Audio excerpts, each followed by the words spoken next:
So I had this goal that own my own business before I was 30. 12 years later, I bought the business and then sold it in 2020. People are scared for the big thing. Lesson number one is you're truly evaluating, can I make money with this deal? You don't care if it's hot dogs and hamburgers. You don't care. Look, it's got revenue, it's got customers, it's got revenue, it's got some expenses, and hopefully there's a profit at the end of the year, right? The hard part is getting the customer, right? The hard part is the customer calling and booking an appointment and me sending a person out there. So once they're out there, what else can we do? The strategic relationships and partnerships that you have maintained over these years, whether they be mentors, networking connections, business partners, how have those impacted what you've done up to this point? If you have an open mind, every person you meet can be an open door. When you've decided, hey, I'm ready to buy this business, what's that process like with the bank? The seller can be asking $2 million for his business. Am I just going to hand you a check for $2 million? Their main concern is... Welcome to the Save Yourself podcast, brought to you by Unlimited Wealth. So today I have with me Jordan Cole, who you've heard on multiple episodes before, one of our founders. We've also got a good friend of both of ours, Mr. John Morris, with us. Hey, John, what's up? Hey, glad to be here. So, John, tell us a little bit about you and your upbringing, college, family, everything. Tell us how we got to where you are today. Well, I grew up in Selma, Alabama, and was able to play a year of college baseball, the JUCO, and I realized quickly that wasn't where I was going to make my living. So I went to Auburn and enjoyed my time there. Met my wife. She was from Atlanta, and I was from Selma, and she wasn't going to Selma and I wasn't going to Atlanta, so we ended up in Birmingham. At the time, I was actually a licensed financial advisor, did insurance and investments, and I was third generation to do that in my family. But being up here, not being in my natural market, it was a tough road, and I didn't enjoy it like I thought I would. Mm-hmm. Mainly just wearing a suit every day wasn't fun. So I had this goal that I wanted to own my own business before I was 30. Okay. And I didn't really know what that was going to look like or how I was going to do it, but I learned the skill of buying an existing business instead of starting my own. And I went through several deals that I was looking at, and we had saved up some money, to get us to that point. But was at an attorney's office talking to him about, I can't even, if I think hard enough, I can remember what that was. But he pulls out his desk drawer, and he's like, "You ought to look at this business. This guy is ready to retire, and he's got this gym floor business." I meet him the next day at Dimitri's barbecue, figure out he is an elder at my church. I didn't even know him at the time. And we hit it off. We worked out the specifics, and 12 years later, I bought the business and then sold it in 2020. But during that whole time span, I'm analyzing different deals and buying other businesses, and still am to this day. So that's where we are, and in the journey, and I'm still screwing up and learning something every day. So what do you think lit that like entrepreneurial fire? And like when you were in college, did you have that goal of owning your first business by 30, or was that kind of after you're like, well, baseball's not going to work out, I need to shift my focus to making revenue another way? Yeah, I think it was after. I was selling some construction equipment and had the freedom to do my own schedule, and I've never really had a quote job where I had a boss and a day to day, and so for me to be able to control the narrative in my own business was the goal. Mm-hmm. And I think that was the driver. Maybe I just don't like authority figures and people telling me what to do. I don't know. Mm-hmm. But I started learning and reading and buying courses, and this was right on the the first levels of YouTube and Google and all that. So it was just kind of like the information was there if I just wanted to accept it. And so I learned the skill and still learning about it today. So you mentioned the skill of not just having a business or starting one, but being able to evaluate a current business to see if it makes sense for you to purchase to try to take that business to the next level. Sure. Kind of talk us through that process of when you're going to do that. First of all, why not just start from scratch? But second of all, if you're going to evaluate a business, take us through the process of what are you looking for? What are you hoping to see? What's the perfect scenario? Well, first question, why not start from scratch? Is it's a lot easier for me to move the needle quickly. It's a lot easier to change the tire on an existing vehicle than to build the vehicle and then change the tire, right? So got it. It's the bones are already there. Hopefully they're what they say they are and that they're good and it's just things that I can implement that help make that operation better. What was the second? Just what? Yeah. So like when somebody brings you a business, like, hey, John, you might be interested. What are you looking for? So for whatever reason, once you're labeled as a guy that buys businesses, the deals start coming. They can come from brokers or attorneys or accountants or friends or church members. So you got to be able to look at fairly quickly what they are, and without being industry specific, I can pretty much look at a deal and say yay or nay pretty quick. I think what I've been guilty of up until this point is getting involved in deals that were too small, right? So especially the first one. I mean, there was some good customers there and stuff that I could build on. But to scale that business to what I wanted it to be it was too much, too much for me. And some of the other deals that I've done are the same way. I think they're maybe, had some good things about them, but they required too much of me, right? So I can't do everything, but you got to have enough spread in there to hire somebody to do everything. Yeah. And that was what here we are however many years later, and I'm just now getting to the point to where, you know what, I've only got X amount of hours in a day. Why not work on a much bigger thing than a smaller thing, right? And it's just so simple but people are scared for the big thing, right? Because you got commas and zeros that you haven't had before, and people and families and mouths to feed, and like it's tough. I mean, I'm sitting here doing a podcast and people are listening thinking, oh man, that's what I want to do. And that's the secret right there.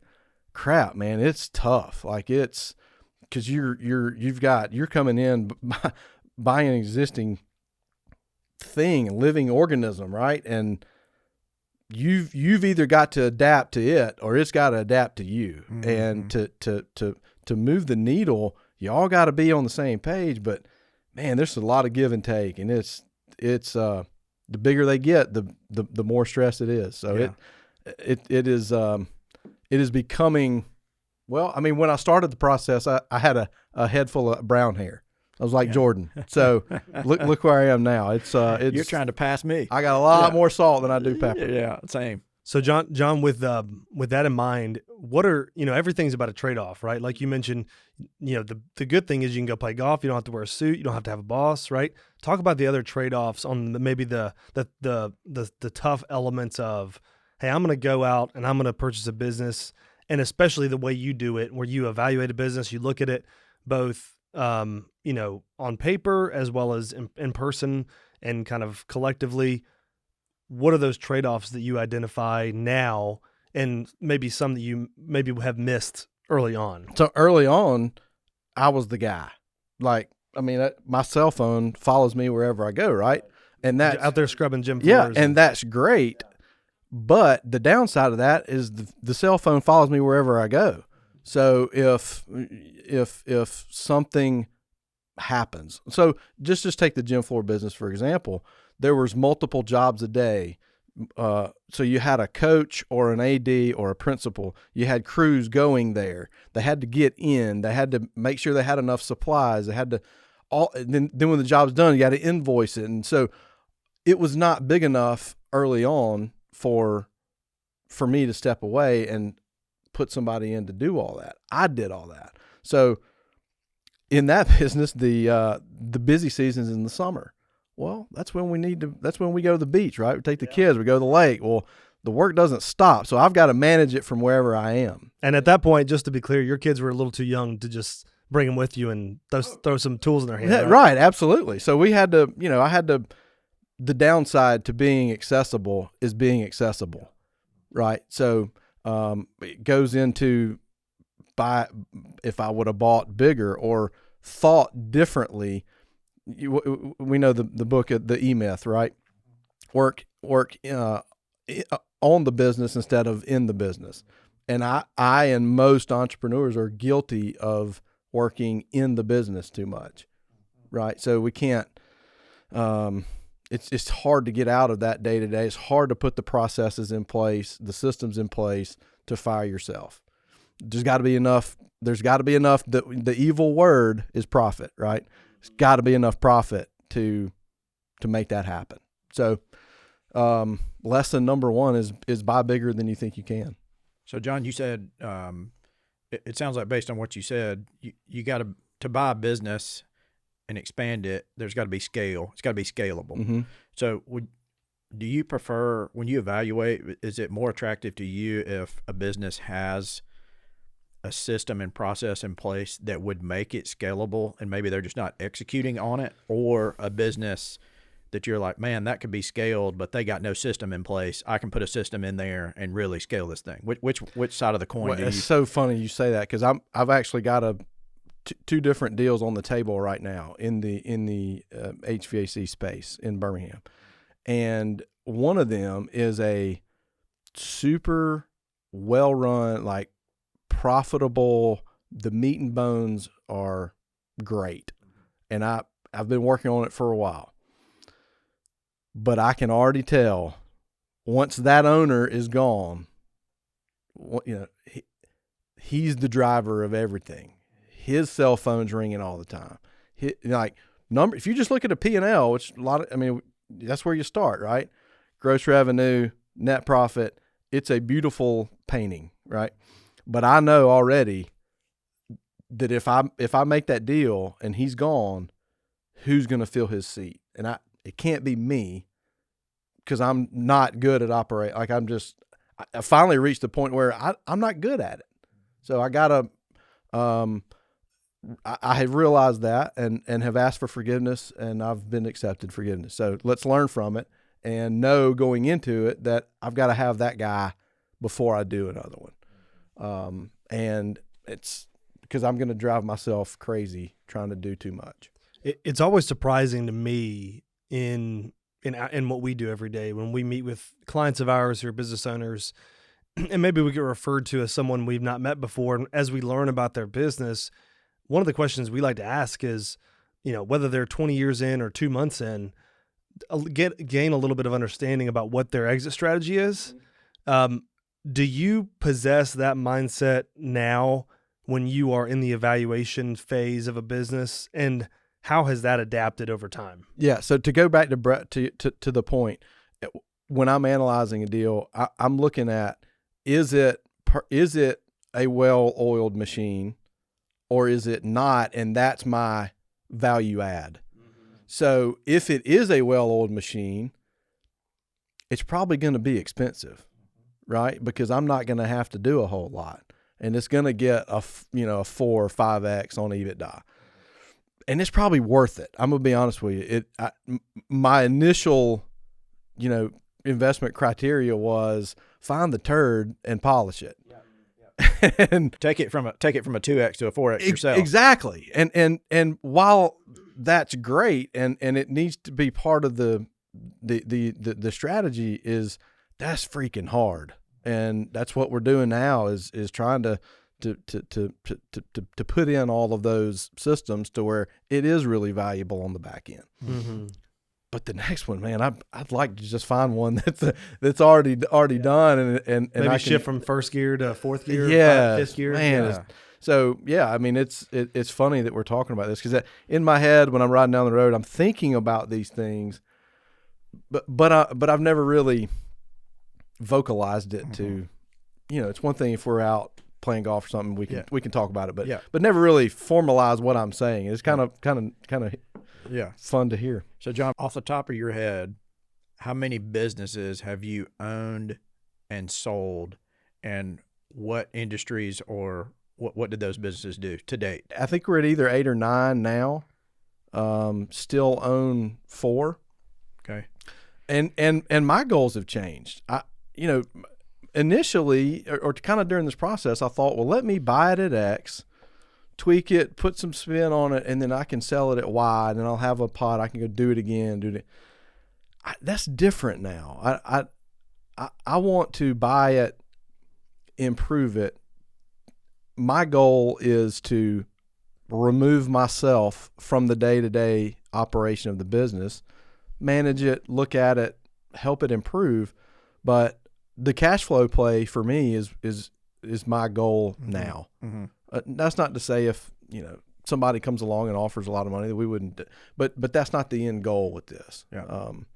So out of those 8 or 9, I mean, I know we got HVAC right now, two different businesses. Well, we'll start from scratch. There was the gym floor business, and then in 2013 there was a cliffside restaurant called the Tip Top Grill in Bluff Park.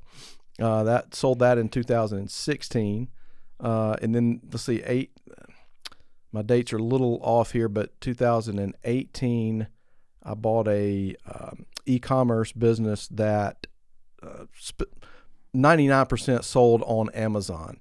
So we had a factory in China that would make sporting goods. Specifically, our best seller was swimming goggles of all things.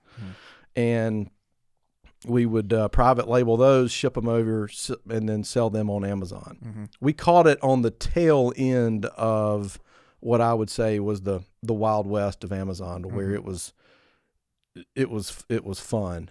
Then we realized that our biggest competitor was also our factory in China, who was selling the exact same goggle for $3 less, and there's no way we can we're losing money at that. So and then in 2019 I bought a business called Collegiate Bed Loft Company. Most of these things happen randomly. I'm at a Home Depot on a Tuesday morning buying some fence posts because my wife's having some magazine come do a shoot at our house, and I run into this plumber buddy of mine, and we're talking about the Amazon business, and he says, "You ought to talk to my neighbor. He's got this dorm room business that he's ready to retire." And so anyway, I go out in the parking lot, call the guy, and we work out the deal, and so that business contracted with universities to, and then it would lease dorm room items to students coming in, like furniture. And so lofts that raise their beds, you could carpets and the mini fridges and that kind of thing. So it was a great service, especially for out of town people. But and I just recently sold that. I had it was just one of those things I had too much, and that required about 6 to 8 weeks, was pretty heavy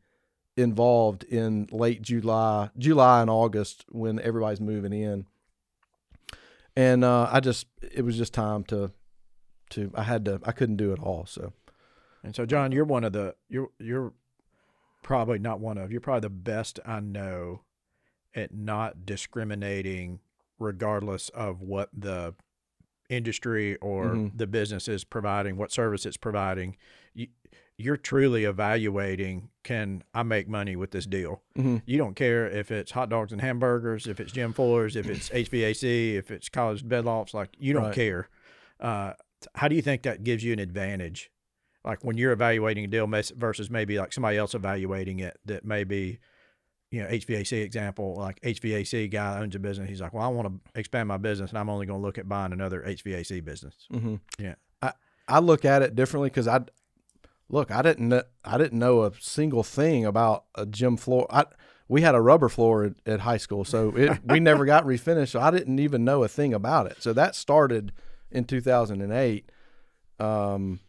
Look, it's got revenue, it's got customers, it's got revenue, it's got some expenses, and hopefully there's a profit at the end of the year, right? Mm-hmm. So there's some technical stuff that I need to know about drying times of gym finish or whatever, but I mean, for the most part, there's things you do, and there's hopefully there's an agreement between the customer and the company, and we make a spread on that. Mm-hmm. So just like with heating and air right now, like I'm not a licensed technician that's been out in the field for 15 years. Mm-hmm. I don't know how to fix your air conditioner. Mm-hmm. What's that? It's too cold in here. Turn it right. Well, I mean, I've been around enough now. Through osmosis, I could probably get dangerous, but I also hire the people that know how to do that. Mm-hmm. Right. So, it's just a different mindset that I've had, whether it's right or wrong. I'm not saying that's the best way to do it, but at the end of the day, these businesses are just little shells and organisms that operate with or without me, and how can I improve those? Yep. Right. So I don't know. That's just the way I've done it, whether it be right or wrong. Now that I'm in it, though, I'm like, it does make a lot of sense for the next deal to be an HVAC, or at least home services, right? Maybe there's a plumbing or electrical or generator, something that we can bolt on to what we're doing. Yeah. Because the hard part is getting the customer, right? The hard part is the customer calling and booking an appointment and me sending a person out there. So once they're out there, what else can we do? Mm-hmm. Right? I mean, they're in every attic, right? Mm-hmm. Well, why aren't we checking for insulation? Mm-hmm. Most houses are under insulated in the attic. Why are we not cleaning their ducts? Why are we not putting a generator, talking to them about a generator? There's all these little things. Yep. So if we can just, and it's not easy, I'm talking like it's easy, but getting the guy out to the customer is the hardest part. Mm-hmm. So John, go back to we're kind of pivoting a little bit to the relational aspect of the business, because, obviously it's one thing to look and kind of read a business like you would in the Matrix, where it's ones and zeros and it spits out a yay or nay. Talk a little bit about your relationship in the lead up as you've developed into more of a serial entrepreneur type, with the relationships, the strategic relationships and partnerships that you have or have developed and have maintained over these years, whether they be mentors, networking, connections, business partners. How have those impacted what you've done up to this point? They have become even. The longer I've done this, the more I have put into developing those relationships. So early on, it was just me and like a bull and china shop, all just strong-headed, just go get it. Well, now it's, one of my partners and investors in the AC business, I met him on a golf course, right? Some people say, when I get done here, I'm going to the golf course. Mm-hmm. Do I make lifelong connections on every time I play golf? Well, no. But if it's intentionally done our meeting the first time wasn't we didn't go play to develop a business relationship, right? We just went to, we had some things in common. We talked, we developed that 4-hour relationship, and it turned into a lifelong friendship and partnership.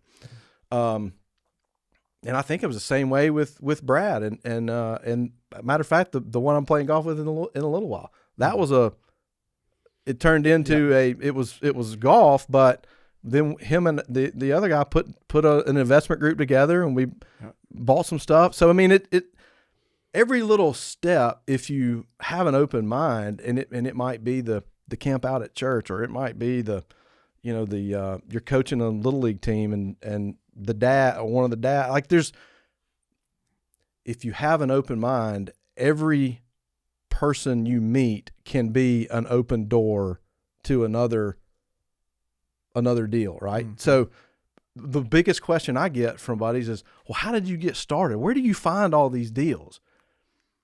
Well, you can log in every day to bizbuysell.com, and there's hundreds of businesses for sale. And you can be a number, and that's one strategy to start doing this. But the hard thing to do is organically develop the relationships with the brokers, with the accountants, with the attorneys, with people in your network that know that you're even actively looking at buying a business or businesses. Right. So they have to know that you're out looking for deals for them to refer deals to you.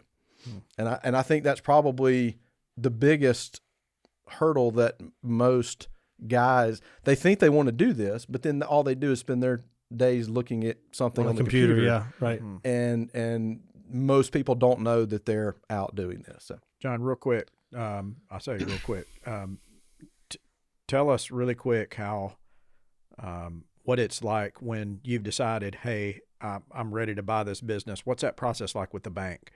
What are they looking for? What do they want to see? What are they asking from you specifically to participate in the deal? So every deal is different, and every deal has its own set of parameters or guidelines that I like to go by. The deal to me is the fun part, right? Because the seller can be asking $2 million for his business. Well, how are we going to get to that point? Am I just going to hand you a check for $2 million? Because we're going to have to talk about that. There's a give and a take. And what I have been good at up to this point, and I'm not good at a lot, but I'm really good at developing rapport on the front end with that seller. Because if I come in and just say, well, you're asking 2, I'm only offering you 1.4. Well, why? So maybe it is 1.4, but then I include, a percent on the back end for him, or there's a 3-year note that he's going to carry for that remainder, right? I mean, there's so many different ways to structure a deal. It's not unlike real estate. I mean, it's the same thing. It's just a little more personal. Right. He's got to trust that I'm not some bozo that's going to run the business in the ground. And maybe I am, but it hadn't happened yet. That'll be the next podcast. Right. But so to analyze to answer your question, there are ways to fund a deal. There is the traditional bank that we all know. There is cash. Maybe we've just got a lot of money sitting around and need to go buy something. There is the SBA financing that is very advantageous to a buyer. It is also very cumbersome to get those deals across the line. So a traditional bank is going to look at a deal, and they're going to look at the revenue, they're going to look at all the things, but their main concern is assets. What can they hold in collateral for the deal to make them feel warm and fuzzy? A traditional bank is not very favorable in doing what we call blue sky deals, which involves, it could be many years of revenue and net profit, and there's some customers, but there's not a whole lot of assets to the business that they can bank. So then that's when you go SBA or structure a favorable deal with the seller. I mean, there's a lot of deals that happen that don't even involve a bank. And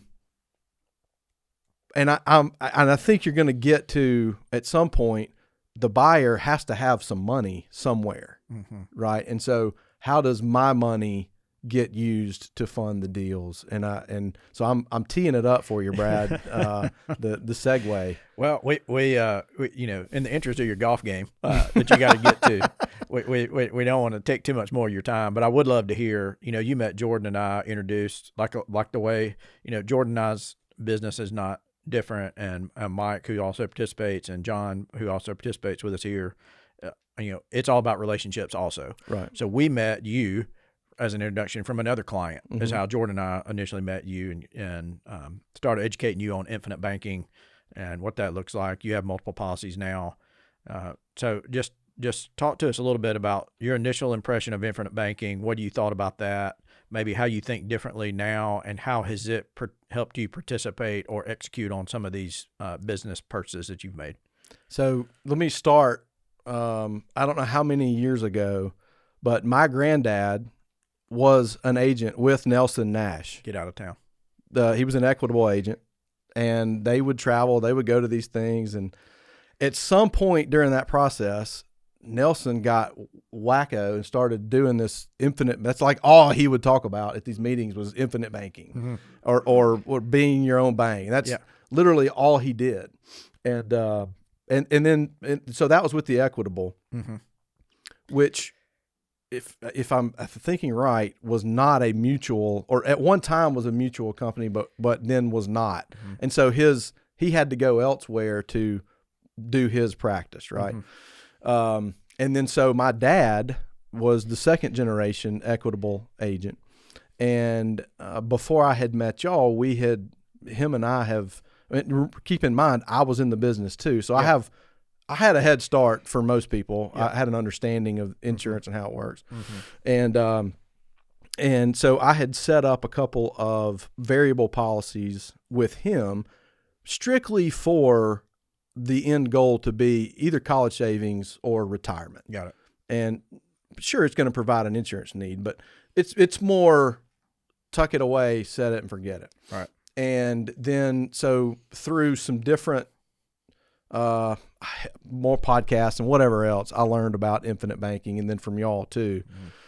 And so the way that I use it is a pot of money that I own and control to either sit there and earn a small amount of interest like a savings account, but when I need it, I pull from that savings account and use it to fund these deals. And that might be real estate, it might be a business transaction, heck, it might be a piece of equipment that I need for the business.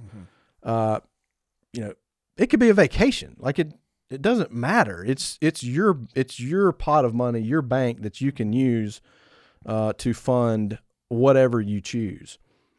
Now, I am not, Brad and I, we've talked about it. I am not rigid like some people in paying that money back to the bank. Right? Some people like to amortize it and pay it back monthly, and they're strict with it, and that's fine. That's a way to do it. What I do is I'll pull a chunk out to fund a certain deal, and then the interest is getting paid back, right? So I'm paying myself the interest back, but what I'm doing is creating a void so that when the next exit or sale happens, I've got a place to put that money. So I'm constantly, is it 3 or 4 policies at this point? I'm constantly creating the next void to safely put that exit money in, right? Am I making sense? Yeah. I mean, everybody's got to have a place for money to reside. Right. And when we have clients that do like yourself, they're using large chunks. And like I said, I mean, you've already turned over, half of the business that you've bought, and that's going to continue. Right. You're going to continue to turn over businesses. So logic would say that every time one turns over, it's probably going to be a little bit bigger, a little bit more juice out of the squeeze than the last time. Correct. Right? That should be what happens. So, but where am I going to put that? That's right. If I don't think proactively, and I don't build that next policy ahead of time and build the void to put the money, then I'm going to have to put it in a bank or whatever, and it's going to take time to build that next. That's right. So you got to be proactive about it, know that it's coming, and so the benefit of this, if I were to use my own cash in a deal, then the earning power of that cash is now gone, right? So it's not earning anything once I deploy it to a project or piece of real estate. It's earning what the investment is going to produce, right? So whatever that investment is going to produce, it's going to produce whether it's my cash or it comes out of my bank that I've already created and funded. Whether it comes from the insurance company or whether it comes from your bank Correct. account. So as we all know, I'm pretty sure most people know how it works, but even if it's deployed in one of my deals, it's still sitting in the bank earning money, right? That's how this, that's the beauty of this, this system. So I love it. One more question we can get out of here, specific to IBC, would be when you do, talk about your network, talk about the people you're engaging with on a regular basis now in this space, right? When you talk with them and infinite banking comes up, because one of the things we've realized is it's more prominent now in circles and the internet and through education, podcasts and such than, let's say, when you started doing this 8-9 years ago, right? Well, in light of that, and it does come up, how do you position infinite banking to those people? The easiest way to describe it is you could say it's a Roth IRA on steroids, right? I mean, it's a Roth IRA. It's got a shell. It's got a protective coating on it that you can use in our money earning years, right? An IRA, you got to wait till you're 59 and a half, right? Is it still 59 and a half? So why not use it now? Hey, what do you want to use it for? You can use it for college funding. You can use it for the big vacation. You can use it for retirement. And if at the end of if our goal in doing all this crap that we put up with every day is to have a nest egg at the end of all this life, and hopefully we'll have something to pass down to the next generation. Is that why we're accumulating wealth, is to pass it down or to give it away? I don't know what your goal is, but Brad, how many, I don't know what the face value of my, or the death benefit of all my policies are, but it's a big number that would take me a long time to earn or save. You know what I mean? So I'm not sure if I fully answered your question, but the end goal is to have a big pot that you can either pass down or give or do both or whatever. And we can use it right now. I'm 40, almost 43. Yeah. So I'm using it every day, but you see what I mean? Like I am constantly moving that around. Right. And so there's some really technical, fun stuff that maybe on the next podcast we can talk about, like the nuts and bolts of how we really use it and the numbers, which would be fun to talk about. Yeah. Maybe you can come back after golf and we can do another podcast. Yeah, for sure. We want to get you out the door, John. Thank you for being with us. This has been great. Always enjoy talking to you. As we go, parting question, we'd like to hear this from everybody. Helps us learn and grow in our own mindset. How would you define success as you sit here today in 2023, and how might your definition today be different than it would have been 10 or 15 years ago? Golly, you're hitting it deep. 10 years ago, success would have been all the things, right? Like, man, I just really want that bigger house, and maybe the vacation home and the things and the what others view is my success. Like, man, he's crushing it. He's awesome. I want to be him. And now, and it's hitting me daily now, is, man, I want peace. Like I don't have it. That's what I'm after, right? I want these things to operate efficiently without me. I want to make a difference in the 27-ish employees we've got right now. Maybe they didn't have a good upbringing, and they need a mentor, or maybe we can show them, Jesus Christ and how that affects them. And maybe we can use some of these evil prophets to affect people in a better light or in a better way. And I think that's the goalpost is shifting, and it has been over the last 10 years, but it's really shifting a lot now. Man, love to hear that. Yeah. So it's if you're in the if you're an HVAC technician and you need a job, call John. Sounds like he'd be a great dude to work for. Well, I mean, it's easy to talk about behind the microphone and say all these things, and I don't have it all figured out, but I know that there is a tugging at my heart to affect people's lives that I didn't have a few years ago. And you know, my dad is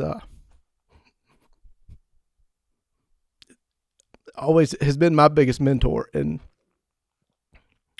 I know at the end of the day that he has lived that life and has affected people in the community that most other people didn't, and that wouldn't give them the time of day. And bet you didn't expect this, did you? I love it. Hey, well, we appreciate you sharing your heart, John. Okay. Sharing your story, sharing your heart. It's been great. Thank everybody for listening. For John Morris, Jordan Cole, I'm Brad Lowe. Hope to see you again on the Save Yourself podcast, brought to you by Unlimited Wealth.